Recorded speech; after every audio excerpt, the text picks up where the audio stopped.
Hey guys, it's me, Pokemon. I'm back. Today I want to talk about Negasonic Teenage Warhead.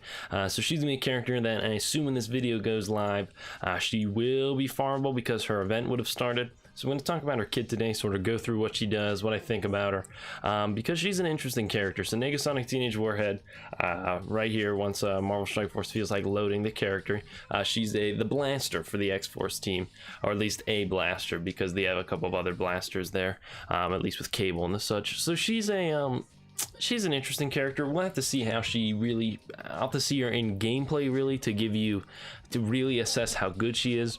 But I'll tell you guys how good I think she is just based off of looking at her kit right now. I think she's very similar to Domino in terms of usefulness, where we're really just good on the X-Force team, but not a lot of utility outside of the X-Force team. I think X-23, what makes her really good is she's good on the X-Force team, but I think she's also independently a good character. So I think that's what's impressive about X-23, and what I think is a little lacking about Domino and Negasonic Teenage Warhead. But again, I don't mind if characters aren't great. I'm okay with characters coming out to the game that are just fine. Again, I'll always happy with that because I don't like power creep, and I think Negasonic Teenage Warhead and Domino are just fine characters that do very well on specific teams. So let's go to msf.gg and actually take a look at her kit right here. So when I originally looked at her, I said we'd have to take a look at her numbers, and the reason why I can't give you guys a full assessment of how good I think she is because those numbers here aren't as good as I maybe wanted them to be. But I think there's definitely a chance for this ticking time bomb here that even though the numbers are low, this could still be good. That's why I want to see her. I think she really is going to come down to how good her base stats are, because it's a lot of percent increases and stuff like that here. So we just gotta, we gotta see how does this armor hold up in the game, that kind of stuff. And then I think I think really the determination of whether or not she's good is going to be based off of her stats, because that's how we're going to have to see. 'Cause some characters, their numbers here, could be high, but their base stats aren't that high, so it doesn't really come through. And her base numbers aren't that high here, but I have a feeling her stats are probably going to be on the higher end, and when compared to other characters. Anyways, her basic attack, nothing crazy. 340% damage, not bad. Decent amount of damage, nothing really much to talk about there. This is probably the most useful thing in her kit right here. It's the particle charge I talked about that she was definitely going to do. She'll attack the primary target and adjacent targets for 300% damage, plus clear all positive effects. So that's great. That right there is what's really her best aspect in her kit. She clears all positive effects. That's just really strong right there. Very helpful. It's just very good. Incredible skill right there. Can do a lot for the team. Next up here, this is the ultimate. I think I would have liked more damage on this. 360%. I feel we could do 500% damage. What's nice though, she does apply heal block, and if it's war offense, she'll clear defense up from all the targets. So it does have a little bit of utility.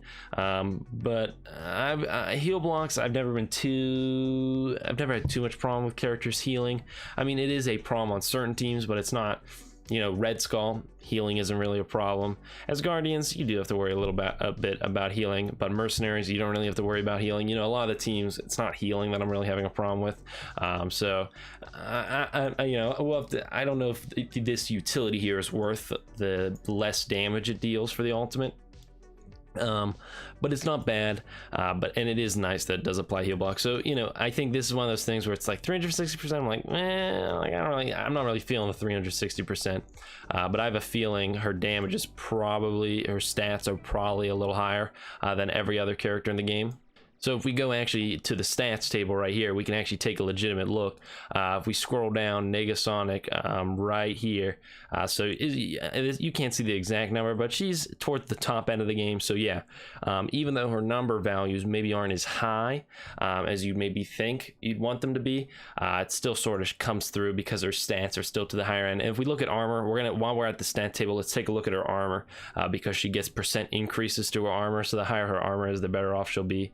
So we'll look for Negasonic on here, see if we can find her on this list. So she's right here too. So again, towards the higher end of armor, because look at all those characters below her. So that can give you a bit of a frame of reference for how she stands in terms of other characters. Her numbers, even though they're right here, might be a little lower than we maybe want them to be. she does have higher stats to sort of compensate for that. And finally, her passive here on spawn, she gets a barrier for 10%. And then anytime an enemy goes, she gets a more barrier for 5% of her max health. Plus, she gets to fill her speed bar by 10%. Filling the speed bar, incredibly helpful. The barrier, she gets 30% increase in armor when she's barriered. So this is interesting. Well, also on war offense, a bunch of little things, like she'll fill her speed bar by a bunch, she'll get more damage, and she'll give more damage to X-Force allies. So she'll get even stronger on war offense, but you know, I don't really like looking too much at specific mode gimmicks. You know, this is really what's interesting about the passive right here. You know, that's pretty... I don't think it's enough to make her tanky, but she certainly is a little bit more difficult to deal with now, because now every time the enemy's going to go, she's going to get that barrier, and then that barrier is going to be slightly harder to remove because of the increase in armor. So I imagine she'll be a tricky character to deal with, just because she's effectively healing each turn because she's gaining this barrier right here. So, you know, a little bit of a... I think she'll be a little hard to take out. I don't think it's significant enough for her to become a tanky character, but she'll just be... She looks like she may have been built to be sort of a glass cannon, like Human Torch or something like that.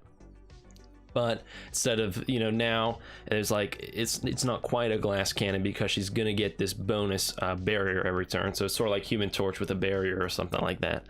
So overall, I don't know where I'll put her in the tier list. I think right now, just based off of looking at her, I'd probably say B or C tier. Again, really good on the X-Force team. She has an excellent role on that team, but in terms of as an individual, I don't think she provides that much to a team just completely by herself.